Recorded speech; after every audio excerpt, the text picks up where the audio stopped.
రేవంత్ రెడ్డికి చివరికి కాంగ్రెస్ పార్టీలో పరిస్థితి ఏంటంటే, నిన్న అతని పేరేంటి డీకే శివకుమార్ వెళ్ళాడు, బీహార్ వెళ్ళాడు. కనీసం రాహుల్ గాంధీ అతని మొహం కూడా చూడలే, పక్కనే ఉంటే ఎట్టెట్ట తలకాయ తిప్పుకుంటాడు. రేవంత్ రెడ్డి అక్కడికి పోతే ముఖ్యమంత్రి హోదాలో ఆయన ఎప్పుడు పిలిస్తే అప్పుడు వెళ్ళాలంతే, పద్దాకా వెళ్తానే ఉండాలి.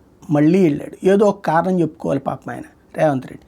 ఇప్పుడు అర్జెంటుగానంట అది స్థానిక సంస్థల ఎన్నికలకు సంబంధించి ఏం చేయాలన్న దాని మీద లాయర్లతో న్యాయ నిపుణులతో సమీక్షించడానికి వెళ్తున్నాడు. ఏం పాపం వాళ్ళ స్టాఫ్ అందరు నిద్రపోతున్నారు, లేకపోతే వాళ్ళ మున్సిపల్ మంత్రి నిద్రపోతున్నాడా?